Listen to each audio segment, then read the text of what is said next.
Excited to have you all join us today for this webinar on mindful methods to build skills and foster bully-free environments for children. Before we get started, I would like to introduce myself and share about upcoming opportunities for families to engage with Groves. Then I'm excited to introduce our presenters, and we will review a few housekeeping items. My name is Linda Rose Lansky, and I'm the Director of Outreach here at GLOW. I have the great pleasure of working alongside our Learning Center and admissions teams. We have a robust calendar of events to engage with GLOW and explore our Academy and Learning Center this year. We have many admissions events in January, including an open house on January 15th, where you can see our newly renovated Academy and visit some of the classrooms. There will also be an opportunity to hear from our school leadership, teachers, and current families.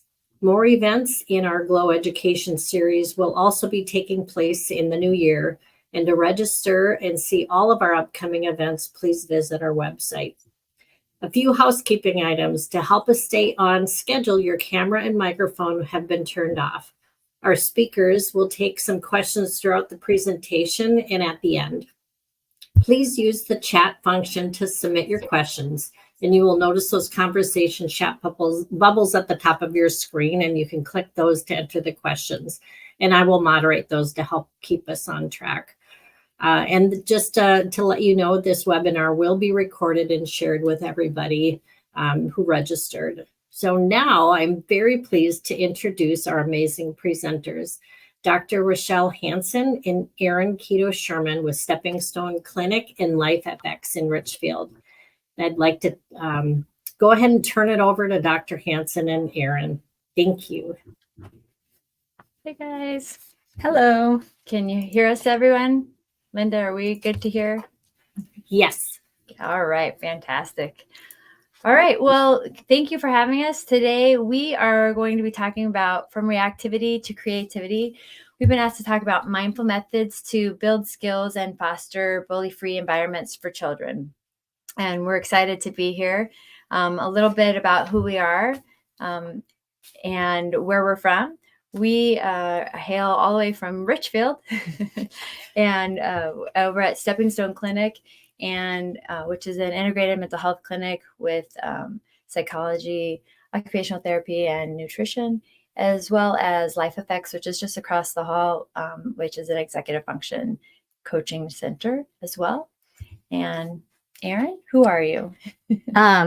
Okay, guys, we're sitting right next to each other, but on two screens and sharing a mic. So it looks like my mic is off, but it's not. So yeah, my name's Erin Keto-Sherman, and I am a therapist here. I primarily do family therapy and adolescent and adult therapy. My early work was with homeless kids, pregnant teens, and then I specialized in functional family therapy, which is an in-home family therapy. In my personal life, I do a lot of yoga and mindfulness. So today during this presentation, I'll be focusing on walking you through the mindfulness practices and really helping you get into your body, because we do a lot of thinking and talking about this stuff, but it is, I believe, equally, if not more important, to really tune into ourselves. And I'm really glad Erin's going to be doing that part because I'm kind of the nerdy person who stays in her head. I'm Rachelle Hansen, and I specialize in neurodevelopmental disorders, and I was a former reading specialist. I also worked for the courts and was a biochemist before I decided to put my toes into psychology. I founded Stepping Stone Clinic in 2015, and then in 2021 opened up Life Effects.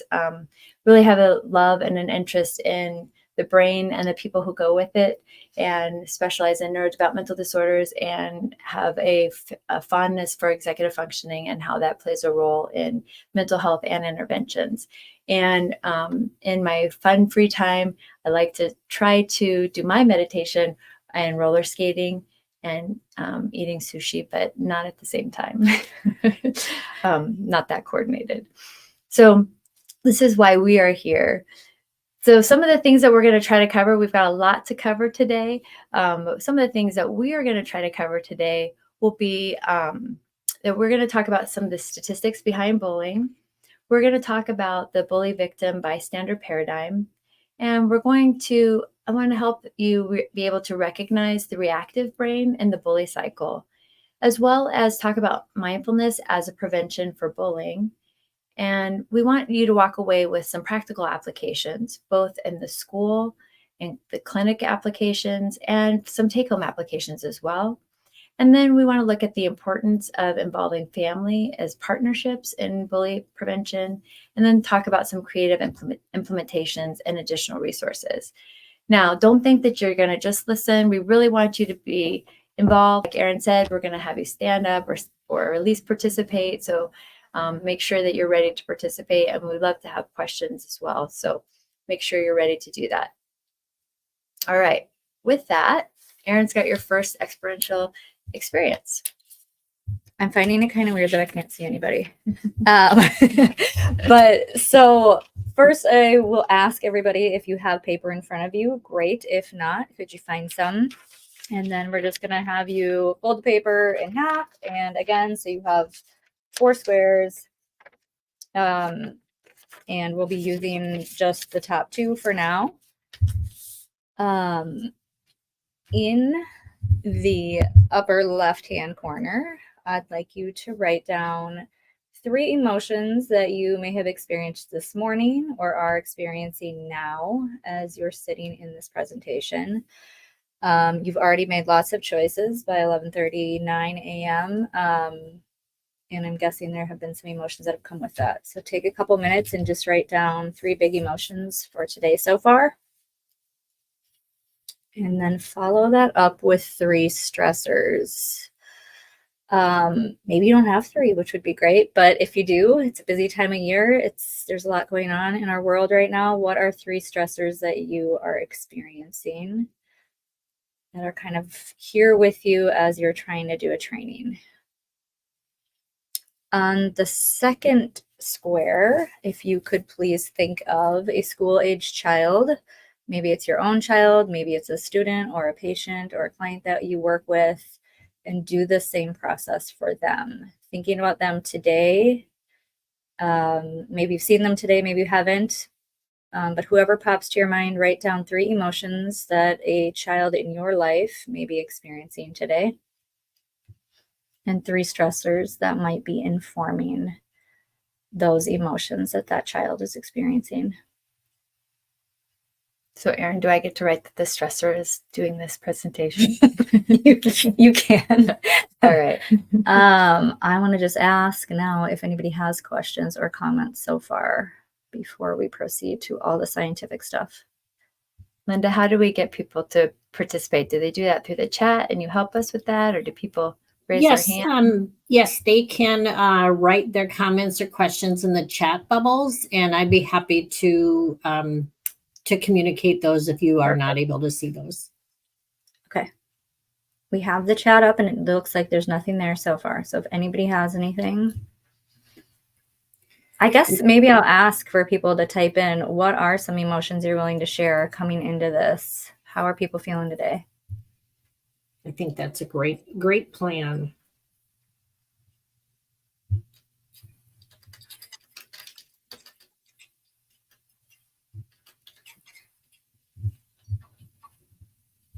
I'm adding some in here now. Excited. Actually, I'm going to just tell you. So you're going to have to tell us because I don't know if we can see it. That's fine. Some stress as a stressor, excitement. And this, are we sharing first about what people are feeling or the child or both? All right. Let's start with what people here are feeling. There you go. Okay, I see it now, Linda. You are excited. Yes, I am excited to hear the content. Okay. Felt rushed this morning. Don't know if that's a common one that people are feeling when they are starting their morning. We have somebody else. Especially when it's 12 below. Yes. So we have Tam is feeling disorganized and chaotic. Okay, I think Dr. Hansen and I could both say we were We were too before this presentation. Yes. Our technology was fun to set up today.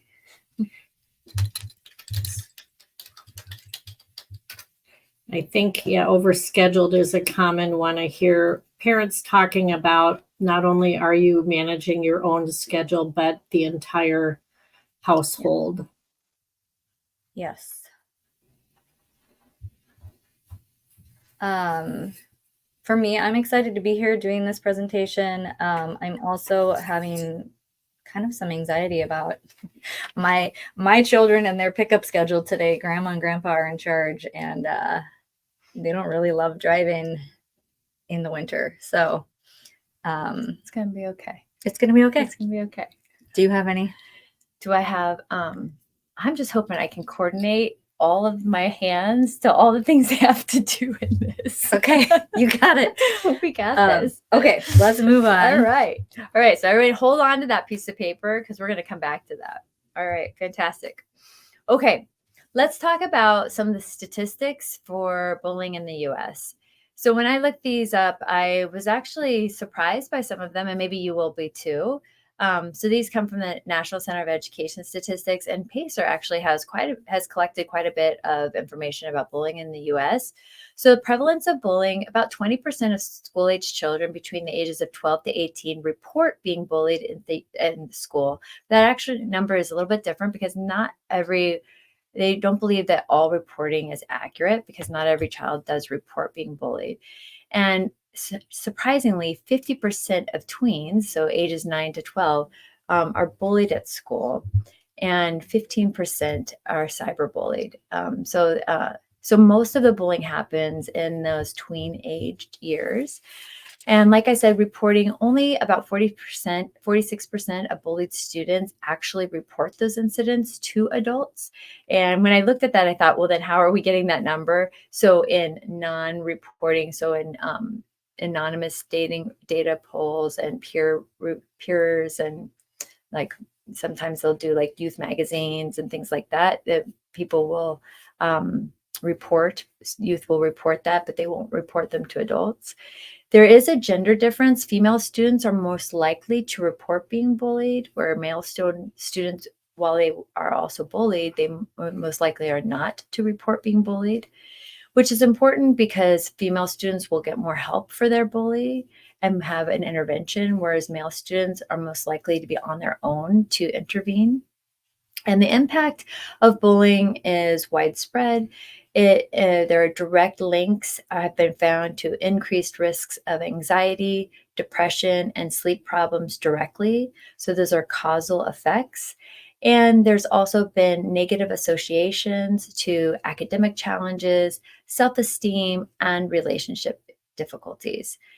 The locations of where most bullying occurs what's that game where they have to like guess the things that Family Feud. Yeah. I thought Family Feud was going to be, I was going to guess school hallways and the bus. I thought for sure the bus. But it was school hallways was right. And then I thought definitely the lunchroom, and I would have been wrong because I thought it was going to be school hallways, the bus, and then the lunchroom, and then maybe online. So what it was school hallways, the classroom, which was a close second, the cafeteria, and then the online. And the reason why the bus didn't make it when I did some digging was because a lot of places actually don't bus. And when I thought about it, that's right, because I used to live in California. I was a school-age kid, and it was warm. We didn't bus. We walked and rode our bike. I forgot that a large portion of the world doesn't bus. Doesn't bus to school. So, but I imagine though in places that do bus that bullying happens on the bus as well. Interventions that are the most effective, peer interventions that stop bullying, are most effective when the peer is involved in stopping that bullying in 57% of those cases. And the most effective peer interventions are one that address bystanders and address bully prevention. So not after the bullying happens, but before. And what we get to talk about today is one of the most effective interventions they found is school-wide mindfulness anti-bullying prevention programs. And this is why Erin gets to lead us in so many of these things, because these have been found to be the most effective school-wide programs for anti-bullying prevention programs.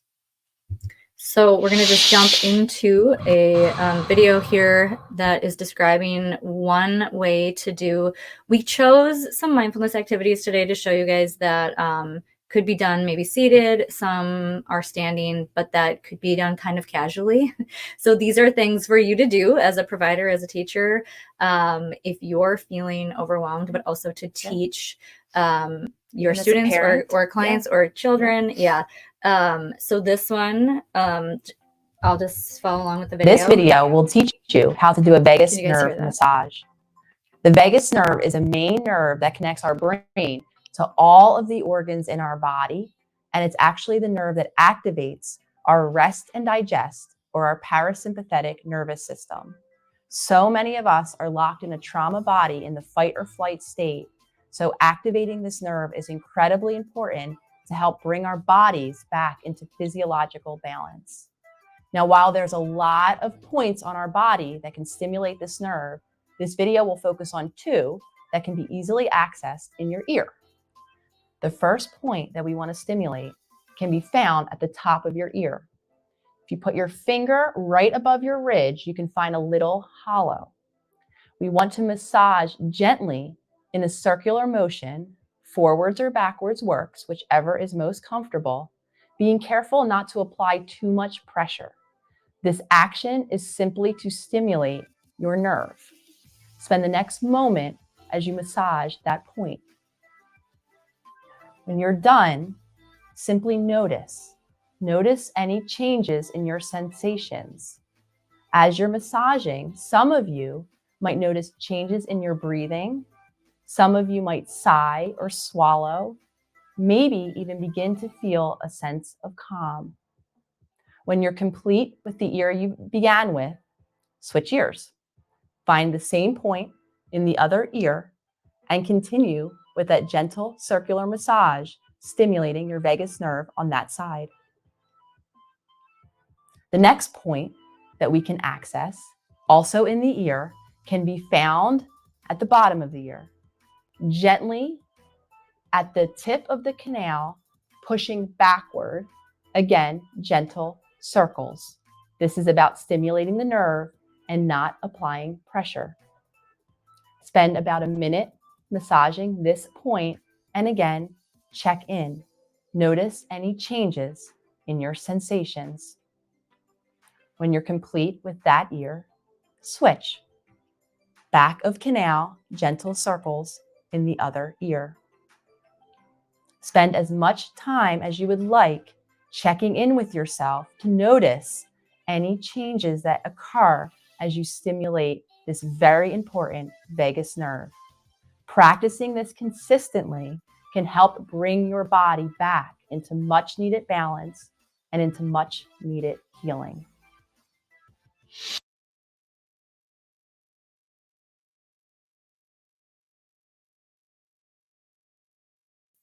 Oh, Erin, I think you're still muted. Okay, are we good? Can you hear me now, Linda? Oh, yes. Yep, I can hear you now. Thank you. Thank you. Yeah, I was saying fairly casual. Maybe nobody has to know that you're doing that. I'm curious to hear feedback from anybody who tried that, if it did change anything for you or if you noticed anything. Please write it in the comments.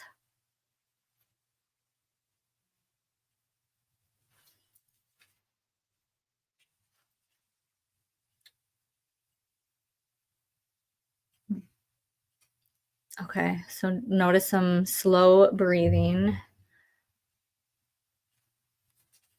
For myself, I noticed that the top one feels better than the bottom one. The bottom one was almost kind of aggravating for me. So I know that I would not choose that. Swallowed at the same time that she mentioned it, yes. Sometimes people will yawn when they do that, and that's the vasovagal nerve just giving a relaxing yawn.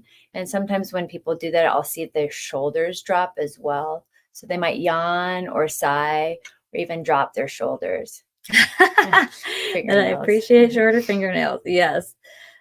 Right. Ears are neglected parts of our body, and they actually feel really, there's lots of nerve endings in our ears, and they're used in acupuncture and calming. Good, very calming. Yeah. Okay. Before we get started, I do want to make sure that for those who jumped on after that, everybody can see the chat bubbles at the top of their screen to open the chat up, so you can not only see people's comments, but that you can join in and type in any responses too. So I just wanted to bring that up. Thank you. Thank you. Yeah. Up here at the top by the smiley face, I think we see it. Fantastic. Thank you, guys. Okay. So what is the bully victim paradigm, and what is that? And so what this idea is that it's a framework that really explores the relationship between the individuals that are involved in bullying and their different roles that they play. And these, sometimes the same person can be all three different players, and that's and they can cycle through. And the idea is that a bully is somebody that engages in repeated or intentional aggression. And that can be physical, verbal, social, or cyber bullying. And that is often driven for a need of power or control, and oftentimes is externalizing some personal struggle out into their world and the people around them. Now, a victim is the target of the bully's harmful actions, and the victim will experience fear, shame, and has the psychological effects of anxiety and low self-esteem. And if the bully is severe, often has effects of trauma. And the bystander will witness this bullying and can have three different reactions. Some may passively allow that to happen, maybe out of fear or even indifference. Some may encourage it, maybe by laughing or supporting or joining in. And some may actively intervene or try to stop it. And we call that bystander an upstander. And so you might have seen campaigns about be an upstander instead of a bystander. And what's interesting is there's a common thread that happens between these bully, victim, bystander roles from a biophysiological perspective. And what it is that there is a reactive brain that happens in this paradigm. And that brain is a limbic response. And it is, this brain could be, some may say it's a survival brain, it's an emotion brain, it's a reactive brain. These are all different types of maybe descriptors of this brain. But this is a brain that's in that fear flight response or that high amygdala response. And that happens in the bully, the victim, and even the bystander will have this reactive brain. And so I think it's important for us as adults who may be witnessing or trying to determine or trying to intervene to understand and to look for clues of a reactive brain, because sometimes bullying can go unnoticed, or the beginning stages of bullying can be happening, and we might be able to intervene sooner and be able to understand what's happening, because a reactive brain can look a little different. And I think it's important for us to see this. So a reactive brain tends to focus on details. It can hyper-focus on potential threats, but it can really get stuck on those details and has a hard time seeing the big picture of things. And that reactive brain really does not like ambiguity or uncertainty. And so it has a hard time, it needs to have control, and it doesn't like doubt or uncertainty. It's very black and white thinking. It's very concrete. It's all or nothing or absolute, and has a hard time thinking in that gray or in the middle. And it can be a very panicky brain. It can be very perfectionistic, which I want you to hear that, because sometimes we will see a perfectionistic student as maybe a model student, and that's not necessarily that might not necessarily is a learning brain. That might be more of a reactive brain. A reactive brain is afraid to be wrong. And that's important to think about because a learning brain is not afraid to be wrong, and not afraid to take chances, and is okay to accept accountability. But a reactive brain has a hard time accepting accountability and accepting that they may have made a mistake. But a reactive brain is afraid to be wrong. A reactive brain can look fast or it can look frozen. So that's that fight or freeze response. And that's why that sometimes that bystander or even the victim can look frozen, and so, or even fast, they're running. So just kind of pay attention to that. And that reactive brain is also closed to new information or new experiences, and they actually might be limited of what they're bringing in from their surroundings. They might miss information around them. And a reactive brain is very fixed in their mindset. They kind of eschew a growth mindset. So it's important to think about when we're looking for a reactive brain type, thinking about it sometimes might even look, pieces of this might even be mistaken for what we might even think of as like a model student, perfectionistic, or wants to be right, or is maybe quiet because they're frozen, or maybe is not being risk-taking because they're maybe closed to new information or closed to new experiences. So be careful that we're not overlooking some of these things just because they're not being trouble, they're not causing trouble, because that's not necessarily the case. We're going to do another mindfulness activity before Dr. Hansen explains what the learning brain looks like. And this is another example of something that you could do if you do have a student or a child or a client who becomes dysregulated and kind of is in that reactive brain space. So we wanted to put it right here between all the data points on reactive brain versus learning brain. So this one is called the salamander exercise. This exercise is called salamander because it helps to unlock the dominance of your reptilian brain circuitry that keeps you kind of locked in a bit of a freeze or fight or flight. There's two parts to this exercise. Proceed as comfortably and tolerably as feels safe for you. This might look benign, but it can actually be somewhat provocative. So go slow and reach out if you have any questions. The first part is a pure side bend of your neck. One of the common mistakes is people look down.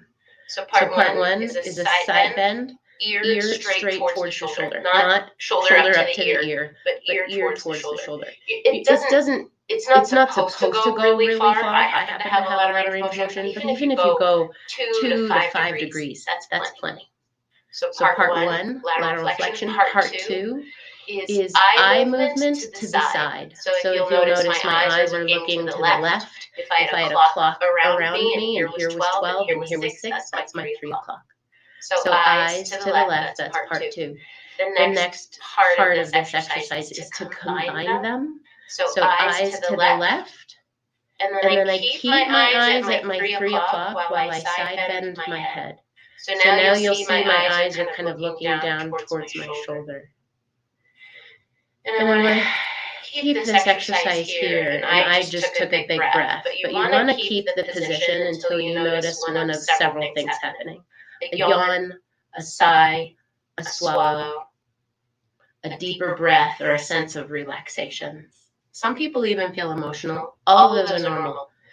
What you're doing is helping to uncouple a vigilant brain pattern from a protective body pattern. And so by uncoupling the eyes and the neck the way that I showed you, you're jumping out of a feedback loop of fight, flight, freeze, protect, defend that yields pain patterns felt in the body and in the mind. You're more irritable, your mind's less clear, your relationships are harder. So celebrate in the fact that you're breaking free from that. Again, take time after you're done, 5 or 10 seconds, to really notice what you feel and allow it to be present. It sometimes might take a minute for your system to reorient, and that's totally normal. So after you're done, come out slow, give it 5 seconds, 10 seconds, maybe 30. and then notice and soak up what's there. Most people feel more relaxed, more peaceful. Deeper breath. It's enjoyable. Go for it twice a day. More if you can is great. Reach out if you have any questions. Thank you so much, and enjoy your green trees. Okay. Hopefully we got the message that the video was echoing. Hopefully you got the gist of that one. As you can see, both videos now have explained that when we feel a swallow or a sigh or a yawn, then we know that it's working. And we're talking kind of about nervous system stuff and how we're either in rest and digest, which is the goal to get us into, or also thinking brain versus reactive brain, which is fight or flight. So I love that both of these first two mindfulness activities that we've done could be done on an airplane if you have a lot of anxiety, could be done anywhere without being noticed that you are working on really trying to calm yourself down. I think it's important for those of us adults with small children, with children in our lives that we're trying to help manage, whether that's in a classroom or a therapy office or at home, to also be doing these things. Absolutely. Yeah, we can do, and you can even do this before bed as well, laying down, looking up at the ceiling and doing that as well. Sometimes keeping your face stationary helps because it can be hard to not want to turn your head when you turn your eyes. Mm-hmm. Yeah. So, yeah. Perfect. Fantastic. All right.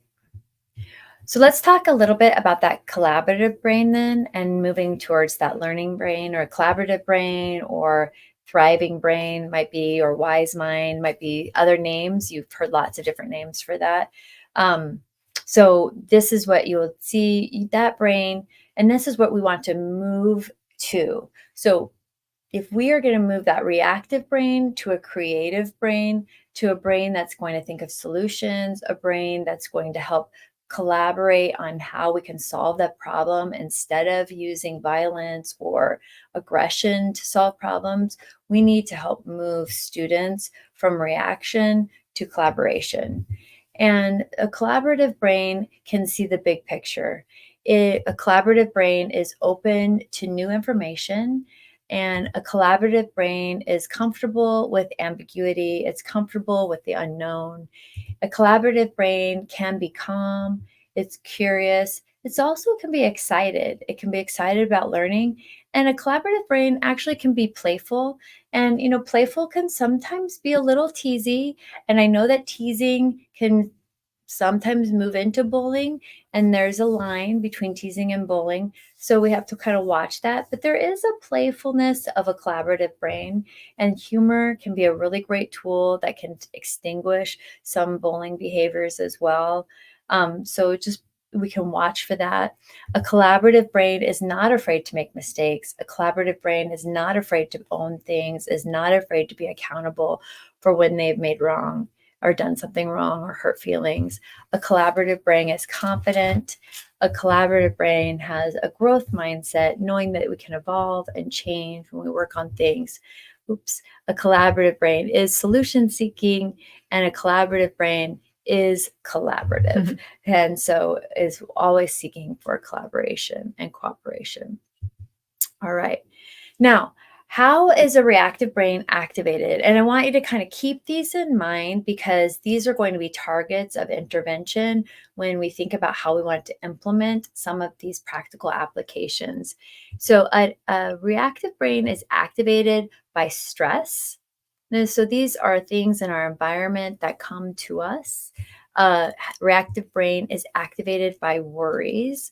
These are things that come internally and stress the person from internal. So stress is usually defined by external forces. Worries is something that's an internal force. A reactive brain is activated by sensory overload. A reactive brain is activated by anxiety. Now, anxiety is different than worries. Worries, I would say, is subclinical. Worries are things that happen, to all humans are parts of worries, but anxiety would be more of a body, brain, clinical, and maybe difficulty in controlling those worries. a reactive brain is activated by demands, and maybe we can come back another time and talk about what is a demand, especially in the category of pathological demand avoidance and the autism spectrum. Many things can be seen as a demand, even the expectation of giving a student their favorite. We had that example of the student that had given the teacher had given the student their favorite cupcakes, I think it was, remember? And that was seen as a demand because there was an expectation for how they should respond. And really fascinating case study that our colleague, Dr. Von Weiss, had. And so that demand can be in lots of forms. And a reactive brain is activated by trauma. Now, before you say, I only have a few students who have been impacted by trauma, that's only a small subset. I would say, think again, because the research that's come out from the CDC that's come out after the pandemic is that the impact of the pandemic on the mental health of youth ages 12 to 18 is that all youth were impacted. So we had 37% of the youth reported poor mental health most or all of the time during the pandemic. 44% reported feeling persistently sad or hopeless. So that's a clinical level of depression almost every day or 2 days or more in a week in a row. This one is a staggering number. Suicidal ideation was 22% seriously considered attempting suicide during the pandemic, which is heartbreaking. And actually 10% actually attempted suicide during the pandemic, which base rates for suicide attempts is 1 to 2% outside of the pandemic. So this is alarmingly high numbers, and the pandemic absolutely was traumatic for our youth in many ways. And let's not just talk about the youth.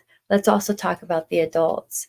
In 2022, Rand Corporation did a survey of 4,000 K through 12 teachers and principals, and they found that principals and teachers were more than twice as likely to report job-related stress than other workers, and teachers were also twice as likely as comparable to other adults to say they were not coping well. And the pandemic, learning loss, staff shortages, and difficulty of managing their own childcare responsibilities contributed to poor resilience compared to other working adults as well. So trauma is absolutely embedded within the schools right now, and within our school-age children, and within the adults working with our school children and going home with our school-age children. And it's contributing to our bullying paradigm. And so I'm a firm believer that our teachers, our therapists, and even our family systems and our social systems need to be trauma informed, absolutely, to be able to take care of and nurture this next cohort, this COVID cohort of youth and actually adults as well, from everything we went through. Can we go back 2 slides before we do the next? Okay. Right there. Yep. I just wanted to go back to this one and have you guys tap back into the list that you wrote about your 3 stressors today, or the child in your life, their stressors, and just kind of think about the reactive brain in this way. Partly what caused the stressor for you this morning, which of these, all of these, how many of these things were sort of informing your stressors today. And I wanted you to just think about that briefly. We are about at a halfway point, and we have a mindfulness activity now that I'm going to do with you that does require you to stand up. So maybe some of you already are at a standing desk or something, but this one is called, you can do it seated, but I'm going to encourage you to do it standing. Miss LaVerne is here to help demonstrate the brain break called hookups. This is a calming brain break that targets the. Okay. Sorry. So if you can stand, if that's available to you today, I'm going to do that and to demonstrate this one with this teacher. But I'll mute the mic so we don't have the feedback. Brain stem and midbrain. So while sitting or standing, go ahead and cross your legs Extend your arms out with your hands back to back and thumbs down. Put one arm over the other and interlock your fingers. Then bend your elbows, bringing your interlocked fingers down and up to your chest. And as you're doing this, make sure to be taking in a big inhale through the nose and exhale through the mouth. Let's do that again. Inhale and exhale. And one more time. Inhale and exhale. Thank you for joining us today to demonstrate the brain break call-ups. All right. After I'm done with that, I just like to shake it out. But notice now how you're feeling. Did that change anything for you? Again, we want to give you a variety of mindfulness things because some of you are really not going to like some of these. You might find one that you love. You might find a couple that you love. But as long as I hope that you're trying them all. And I'm curious. Let's do a quick check-in with everybody. Now we've done 3, the crossbody hookup, the salamander, and the ear. What is that one called? Vagus nerve in the ear. If anybody wants to write in the comments one that they liked, or if you have a strong dislike, note that.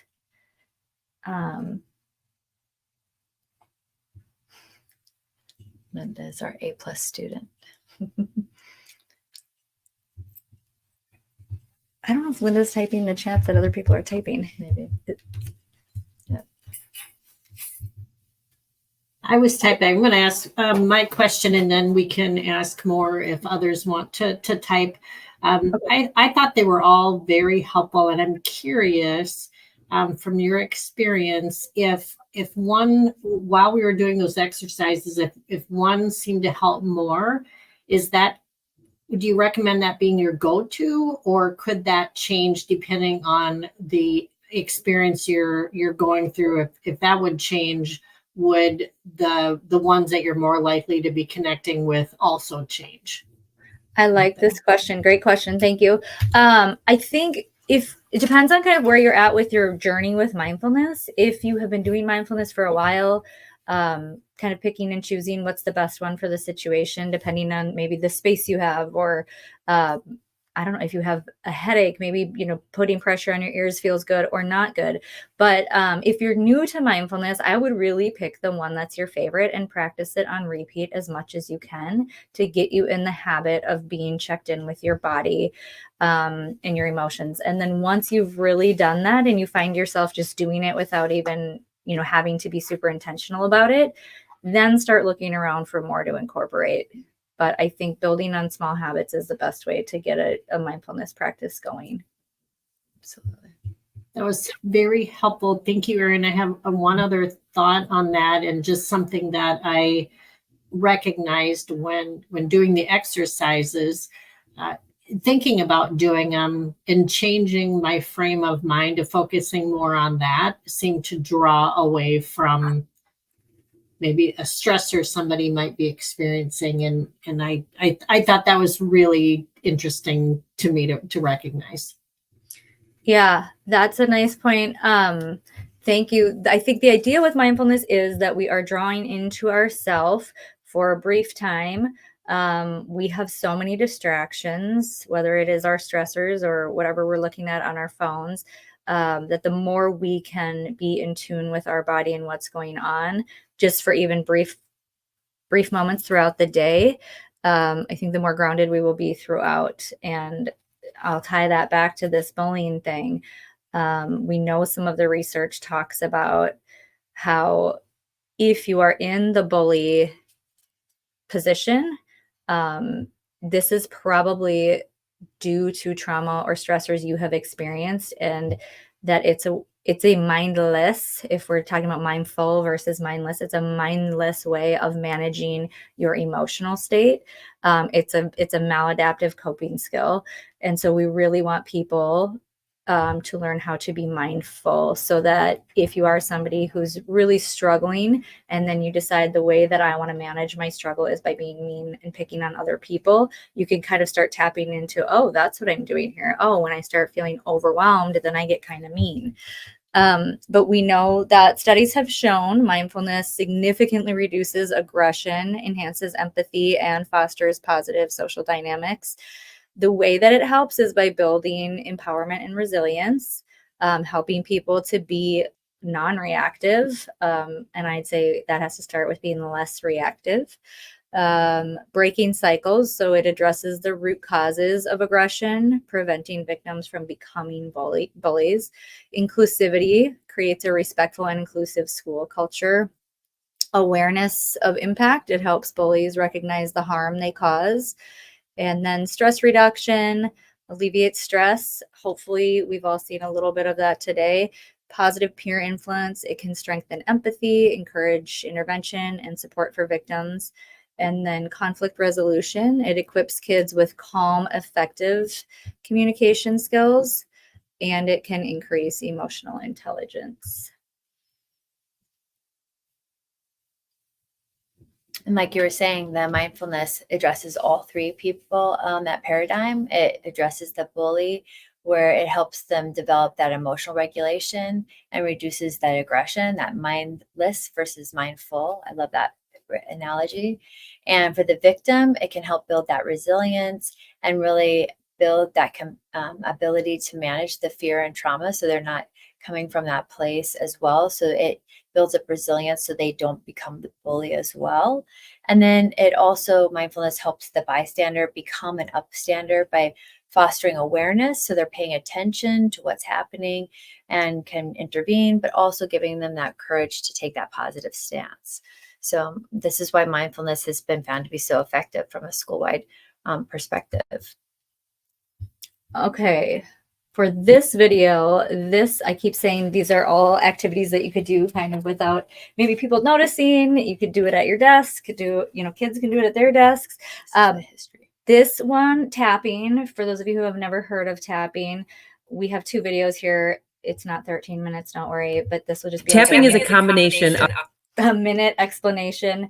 And then we're going to get to a tapping exercise, which is also about a minute.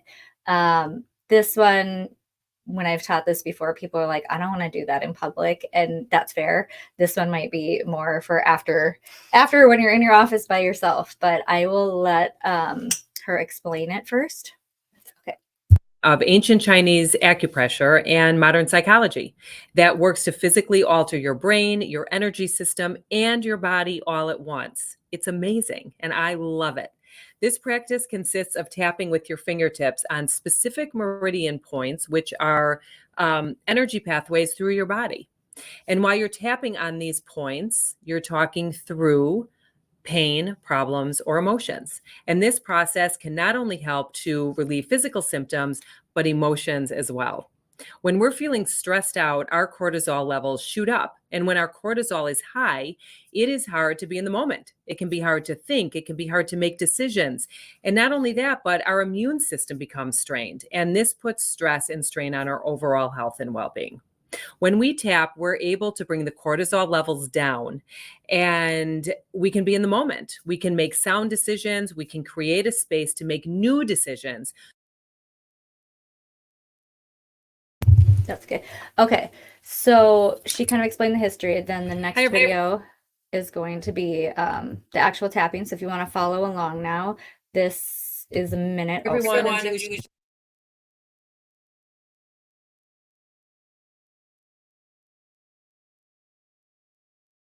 tapping on the side of we're going to start on the inner eyebrow. This anxiety,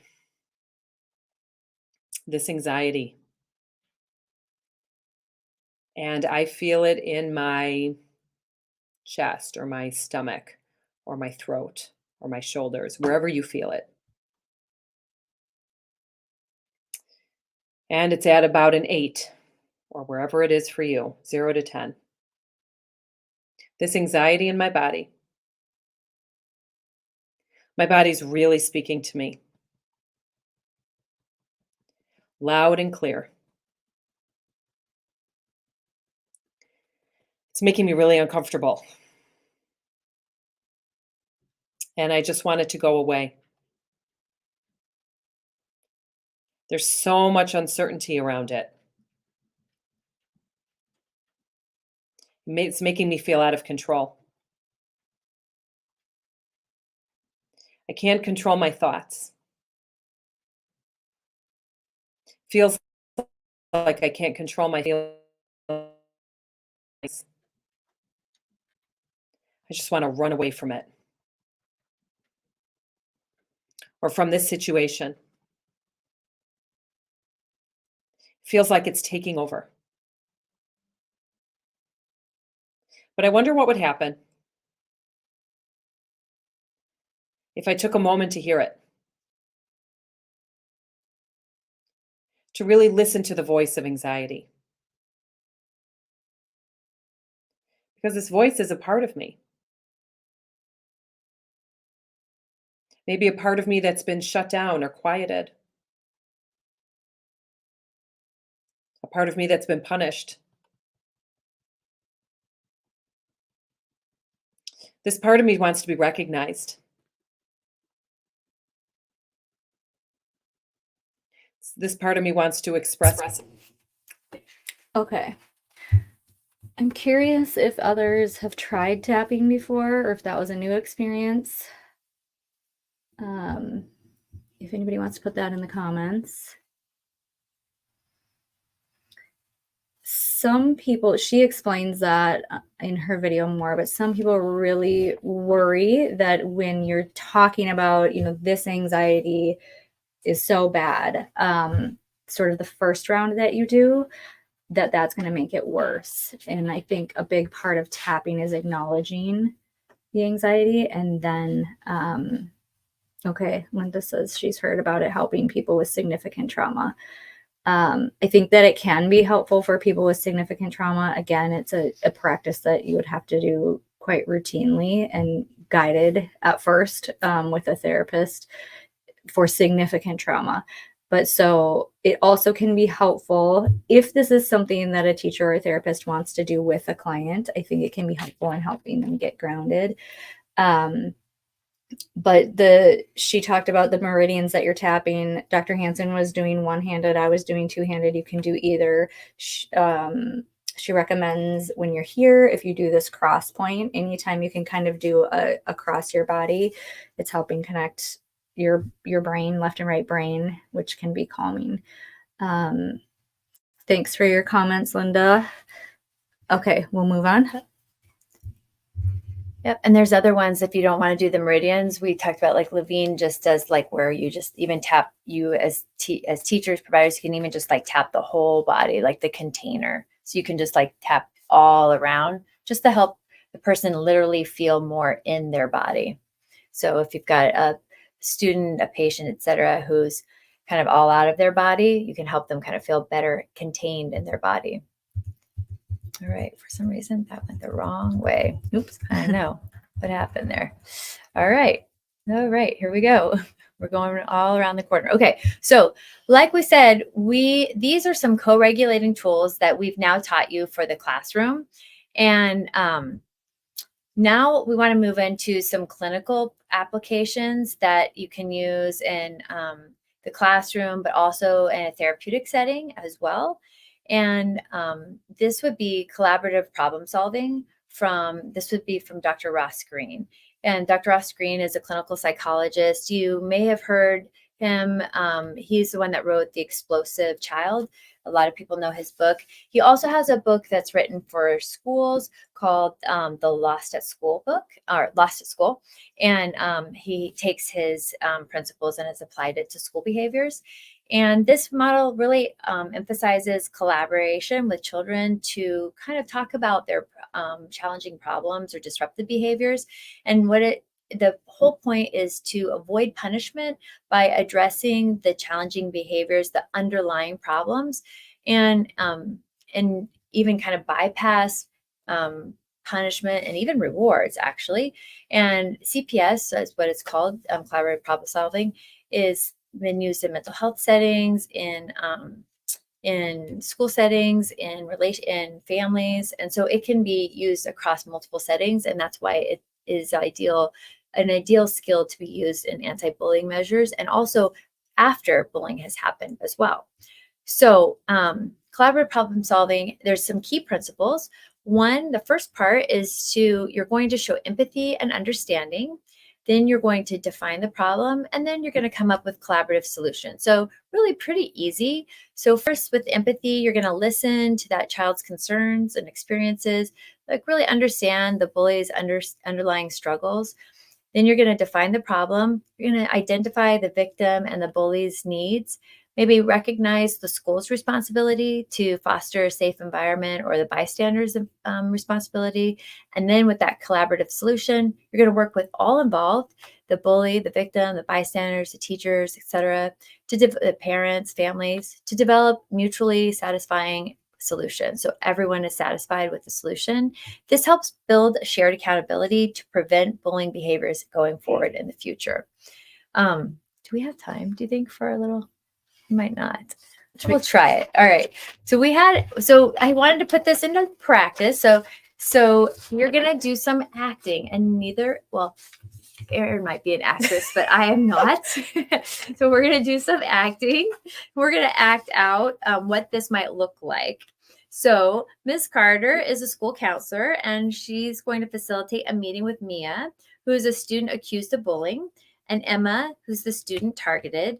Sarah is a fellow classmate and a bystander, and their teacher, Ms. Lee. So the goal is to... I have 3 all right, parts. There you go. She's got 3 parts. I know. Yes. She's all over it. Okay. So the goal is to address the bullying incident using collaborative problem solving. All right, here we go. So Ms. Carter, I'm Ms. Carter. Mia, I wanted to talk about what's been happening between you and Emma. Sarah also mentioned witnessing some of the interactions and feeling unsure of how to step in. Let's start with your perspective, Mia. Can you tell me what's been going on? I wasn't trying to hurt anyone. I just joke around with people. If Emma doesn't like it, that's not my fault. It sounds like your joking is harmless, but you're feeling frustrated that Emma might be taking it wrong. Is that right? Yeah, pretty much. Emma, I'd like to hear your perspective too. How do you feel about Mia's joking? I don't think it's funny. She says things like, Emma is such a baby, or you're too slow for this. And it makes me feel bad, especially when other people laugh. I feel like I'm being picked on. So, Emma, for you, it feels more like teasing than joking. And it's hurtful when others laugh because it makes you feel singled out. That's really hard to deal with. Sarah, since you've been nearby when this has happened, what's been your experience? I don't know. I mean, sometimes I laugh because it's awkward, but I feel bad when I see Emma upset. I just don't know what to do. Thanks for sharing, Sarah. It sounds like you've been feeling really stuck between wanting to fit in and knowing what Emma's feelings are being hurt. That's a really tough spot to be in. This is Miss Lee, the teacher. I've noticed it's creating tension in the class and affecting everyone's focus. We need to address this so everyone is feeling safe and supported. All right, so that was the first step of empathy and defining concerns. And then we're going to define the problem. Ms. Carter, the counselor, comes back in. Here's what I'm hearing, Mia. You like to joke around, but Emma feels hurt by the comments and thinks they're more teasing than funny. And Sarah, you've been unsure of how to respond when this happens. And Ms. Lee, the teacher, is concerned about how it's impacting the classroom. Does that sound about right? Yes. Everybody said yeah. Yep. All right, cool. And then you would go to the brainstorming and collaboration on solutions. And so Ms. Carter goes on, let's brainstorm some ideas so everyone can feel respected and comfortable. Mia, what do you think we could do so you can still have fun but avoid hurting anyone? Maybe I could stop joking with Emma. I didn't know I upset her so much. That's a good start, Emma. How does that sound to you? I'd like that, but I'm worried she'll just do it when no one else is around. It's Sarah. Sarah. The hat. Yep, the hat. What if I said something when it happened? Like, that's not cool. So Mia knows that it's not okay. Hey, that's a thoughtful idea, Sarah. Mia, would it help to have someone remind you if a joke might be crossing the line? Yeah, I guess. Sometimes I don't realize it's a problem until later. Emma, how do you feel about Sarah stepping in like that? I think it would help. It'd make me feel like someone's on my side. I can also help, and then Miss Lee, I can also help by setting clear expectations in class for respectful communication, and, like a teacher talks this way, like and creating opportunities for all of you to work on group activities where you can practice kindness and teamwork. And then Miss Carter goes on, that sounds like a good plan, Mia. You'll work on being more mindful of your words, Emma, and you'll let us know if things don't improve. Sarah, you'll practice stepping in if something feels wrong, and Ms. Lee, I'll support you all in making this work. Does everyone agree? Yeah. Yes. All right. So obviously that was a little stilted, but I wanted you to get kind of the idea of how that would work. So the group agrees on a plan. Mia commits to being more aware of her words. Emma feels supported and validated, and Sarah feels empowered to intervene as the bystander. And then Ms. Lee's in charge of implementing the classroom activities to reinforce that respect.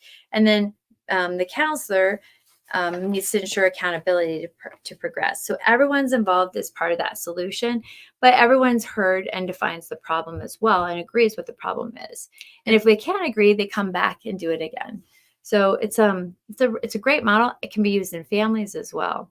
So that's one of the pieces that can help. So for the bully, it really addresses that skill deficit, like emotion regulation or problem-solving deficits, and it guides them to help express those frustrations constructively rather than using that aggression that they've been using before. And for that victim, it's going to empower validating their feelings and gives them to collaboratively respond to avoid those harmful interactions instead of keep being the victim, so that they can stand up and be empowered as well. So they're not always playing that victim role. And for the bystander, it includes them in creating a culture of kindness and intervening. So CPS can be a great alternative for a post-bully incident, and then also preventative as well. And then we're hoping that this can be used at home too. Okay, so that was focused on a collaborative approach when you're dealing with either a classroom or a group of kids or at home. This skill, Dearman, some of you may have heard of this. It's a tool from DBT, dialectical behavioral therapy. And this would be something that you could use one-on-one with a client, with a student, if it feels like the situation needs to be more of a one-on-one. This may actually be helpful to do before the thing we just talked about. But so when doing this, the first step, Dearman, is an acronym. For those of you that are familiar with DBT, DBT uses a ton of acronyms. So we'll just go through what each one means. The D is describe clearly. So I wrote the examples last night doing the slides. At what time? I made a little funny. So she said the situation is, over the past week, I've worked on most of the slides and research for our project. Not true. Well, you've completely well, you've completed one slide. We were having fun with it. So the D is just describing as factually as you can. Without attaching emotion. Then the E is when you express your emotion around that situation. So I feel frustrated and overwhelmed because I'm doing most of the work and it's too much for me alone. So using those I statements, right? Yes, always this one should say I feel and then a emotion word after it. The A is assert, so state clearly what you want. I need us to divide the remaining work evenly and for both of us to complete our tasks on time. R moves to reinforce. So this isn't, it looks so scripted. When you're actually doing one of these, you would want the client or the student to write it out with you as a brainstorm. So part of that is helping them use their thinking brain, use their creative brain, and get out of a reactive brain. So it does take some time to write these, but then when you're actually engaged in the conversation with the other person, this R is really about responding to them, reinforcing if they're saying like, oh, okay, I get it, I hear you. So your example, I said, you're really good at finding videos and pictures and we can balance our workout. And then M is another one, to stay mindful in the moment. Don't be distracted if the person's like, yeah, but you didn't call me and tell me, or something like that. Then you would say, my goal is to discuss the workload for this project. We can talk about other problems about this class later. Yep. And then the A, appear confident, making sure your body language is confident. And this would be something as a teacher or a parent or a therapist that would be really important to work on with the child in session, because it might feel confident to write it down, but then how do you actually deliver that spoken? What does it mean to have confident body language is important. The N, the final one, is negotiate, be willing to compromise. So part of using a creative brain is having flexibility. And I think sometimes people go into Dear Man thinking like, okay, great, I've got this. I'm going to ask for my needs. I'm going to state my emotions, and then the person's going to respond the way that I want them to. But also having a contingency plan that they might not respond the way that you want them to, just because you are now communicating more respectfully, doesn't always get the response you want. So making sure people are willing to negotiate and sort of setting up what is the thing that you're willing to work through. And we'll make sure we can give this handout as well Yeah.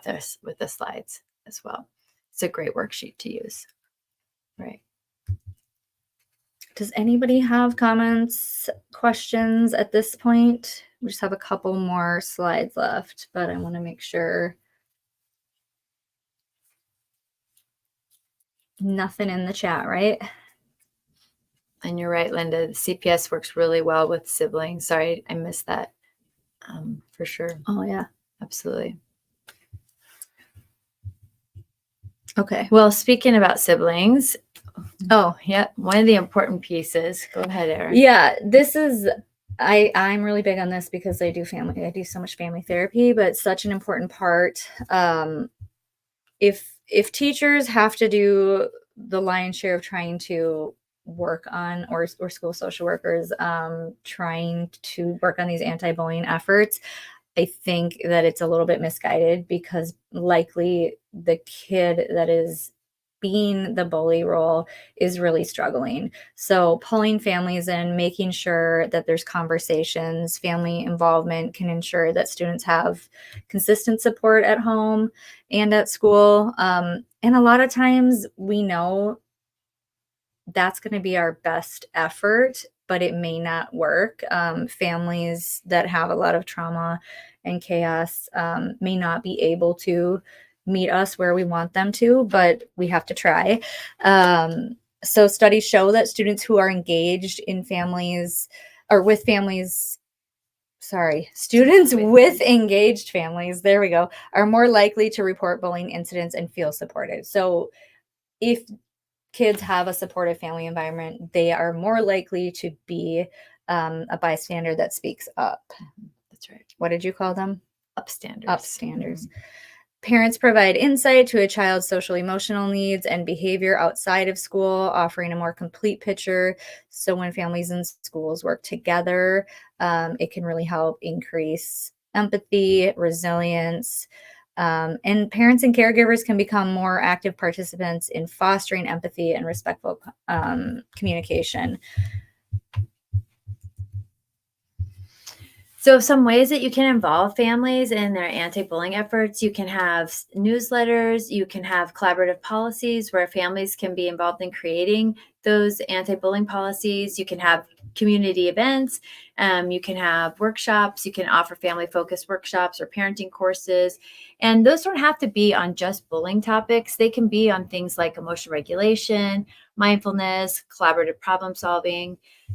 Here at Life Effects, we actually just opened up a proactive parenting course where we were having, this was like parents who were kind of lukewarm involved in therapy, where, you know, they would send their kid for coaching, and they would want to be involved, but they weren't quite doing all of this stuff at like following through with some of it. And we knew that if they really got involved, that the child's intervention would really take off. But I get it. They were busy. They had their own things going on. Their own executive functioning that was getting in the way. And so what we did is we created a parenting course that they could do on their own, self-paced on their own. And what it does is it takes their executive functioning assessment, and it talks about the goodness of fit of their executive functioning and then their child's executive functioning. And we talk about how we can build on their strengths and use their challenges to bond with their child. And it's like 6 to 8, depending on how many strengths and challenges they have, of just 10 to no more than longer than 15-minute pre-recorded video sessions. And then they have executive function topics and tools and experiments that they put into practice. That way they're just in these small bite-sized, meet the family where they're at. I think that's the important part of any parenting or family intervention, is to really meet the family where they're at. The best laid plan is one that's used. I remember learning that in grad school. The best treatment plan is one that's done. And you can have this great plan and this great protocol, but if it's never used or never done, then it's not worth anything but the paper that you write it on. So wanting to try to get interventions that are actually put into practice. So trying to find things that will reach the families that you're trying to work with. Okay. So some creative implementations of this. Some of you may already be doing this, but mindfulness-based classroom curriculum. So we're going to ask them, like, if anybody, yeah, what were you guys doing? I'm wondering what is already being done out there. If anybody has any examples of things you're doing. These are some that we know of, but I wonder if there are others. So are any of you guys know of or aware of or doing any mindfulness programs or creative implementations of clinical work or DBT or other anti-bully programs or bully measures? I know I think I put on there our own Friends School of Minnesota is highlighted nationally for their conflict resolution program, their nonviolence program here in Minneapolis, from the drawing on the Quakers' commitment to nonviolence. They are well known for that with their collaborative conflict resolution program. They're in the school. There's some other programs like Breathe that's designed for adolescents. There's the Inner Explorer Mindfulness program, but the Kindness Rock program, which we also, if you go up through north, there's a bunch of murals that were done about 5 or 6 years ago, which was part of the public work arts program, which is supposed to bring inclusivity and bring diversity and empathy, to bring it was for middle schoolers to do. So I'm wondering if anybody wants to share any things that they have done or know and that's going on. I see Linda typing again. Mm-hmm.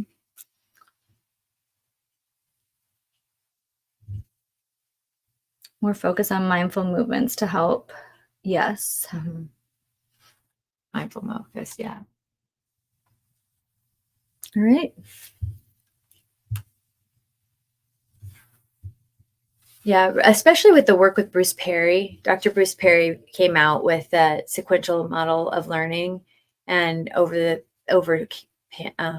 pandemic, he really shared a lot of his work about movement and mindfulness and movement in the classroom and how that can help regulate and co-regulate in the classroom. And I think that that's really taken off as a prevention for reducing kind of aggression, reducing and improving emotional regulation, and also helping with bullying.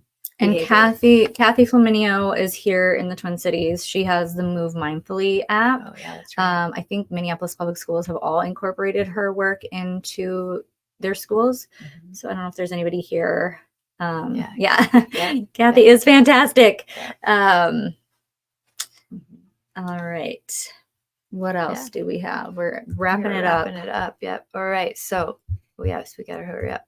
Okay, we have some additional readings and resources for you guys, and we're going to leave you with a loving kindness, and then we're going to come back to that paper at the very end. So Erin's going to walk you through. Yep, one last mindfulness activity. I'm guessing many of you have done a loving kindness before, but if you are comfortable, you can close your eyes, picture yourself, and you would say, may I be kind to myself. May I be filled with unconditional love. May I accept myself just as I am. May I be at peace and at ease. Now picture a loved one. May you be kind to yourself. May you be filled with unconditional love. May you accept yourself just as you are. May you be at peace and at ease. Picture someone now that you know who you have kind of neutral feelings about. May you be kind to yourself. May you be filled with unconditional love. May you accept yourself just as you are. May you be at peace and at ease. Now, picture someone you know who's difficult. May you be kind to yourself. May you be kind with filled with unconditional love. May you accept yourself just as you are. May you be at peace and at ease. Picture a school, a neighborhood, city, community, a country that you are a part of. To all my fellow beings, may all fellow beings be kind to ourselves. May all fellow beings be filled with unconditional love. May all fellow beings accept ourselves just as we are. May all of us fellow beings everywhere be at peace and at ease. Loving kindness has been shown to also help reduce bullying because of that notion of not just focusing on ourselves. All of the other mindfulness things we did today were really focused on our body and being present in our body. That's important, but also being able to give love or kindness to others, even if it's just saying it in your mind, can be helpful. So before we wrap up, I just want to ask you guys to go back to your piece of paper that we started with in the beginning and write down 3 new emotions. If you have new emotions, they may still be the same as when we started. I'm hopeful for you that there's some new ones, maybe some sense of relaxation or peace would be the hope. And then after you're done writing those 3 emotions, underneath the spot where you wrote about a kid in your life and their stressors, write down 1 to 3 action steps that you could take away from today's training that you could do to work with them. And if it needs to be to work with yourself, focus it on yourself. What are the action steps you need to reduce any stressors?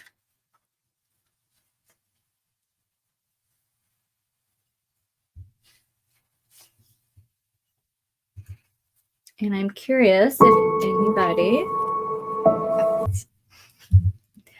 if anybody is willing to share any emotions now. At the beginning, we had excited, rushed, disorganized and chaotic, overscheduled. Absolutely relaxed. Great. Any others?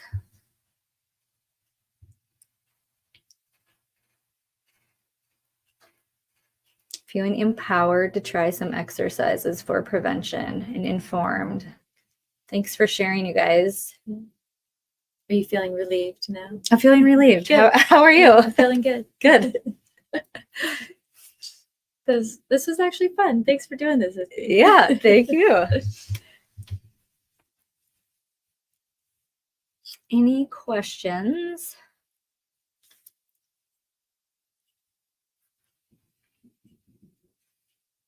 Did you have one more? We just had some music to send you off on. That's okay. All. Yeah. Are we ready for just questions in general?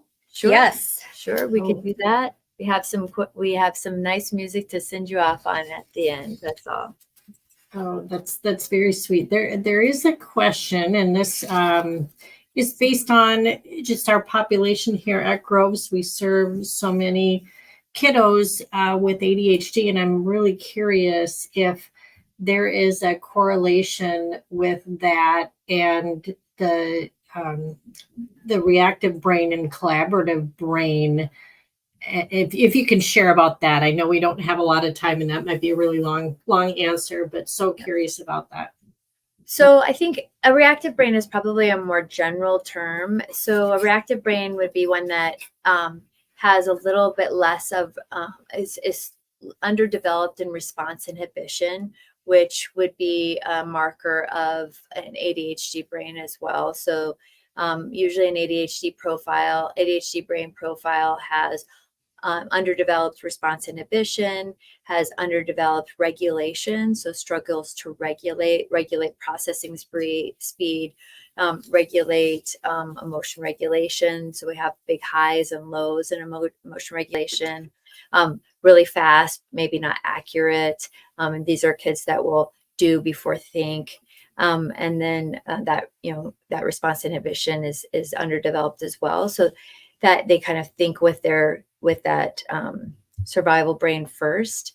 And so that reactive brain tends to be a little bit more prominent, but that doesn't mean that can't be trained and can't be taught. It just means that they will need a little bit more help to develop those underlying executive function challenges that tend to come with that ADHD profile, just because the dopamine tracks that are underdeveloped in ADHD or under stimulated lie heavily in the prefrontal cortex that's implicated in the executive functioning of those markers of ADHD. Well, that's very helpful. Yes, absolutely. Well, before we wrap up, we just want to make sure that that if anybody else has any questions, feel free to put them in the chat. But I, for one, am so appreciative. Thank you both, Dr. Hansen and Erin. Your presentation was very informative, and as somebody typed even in the chat that their emotion at the end was definitely feeling informed. I also loved how you began by having us capture and identify the emotions and stressors we were experiencing this morning. I think that activity alone felt calming to me, and I hope that others experience that as well. Also learning about the mindfulness exercises and the impact of transitioning from that reactive brain to a collaborative one was very eye-opening and extremely fascinating, especially how that translates to the bully, victim, and bystander. So really, really appreciate learning about that. And I think the timing of this webinar right before the holidays is also very helpful. Can translate to some of those tricky family dynamics. So again, just thank you so much for sharing your expertise with us. And I also want to extend a thank you to those who attended. We hope to see you at another event. And just a reminder that the presentation will be posted on our website soon. And I believe, Dr. Hansen and Erin, we can get the slides sent out to those as well. That might help with some of those, the links and other information you shared. So I think, I'm not sure if we have any other questions, but just really appreciative for everybody, and I hope everybody has a great rest of your day. And you had mentioned there was some music to help send us off. Is that correct? Mm-hmm. That's right. Fantastic. By binaural beats, which helps kind of regulate your brainstem. So here we go. Love that.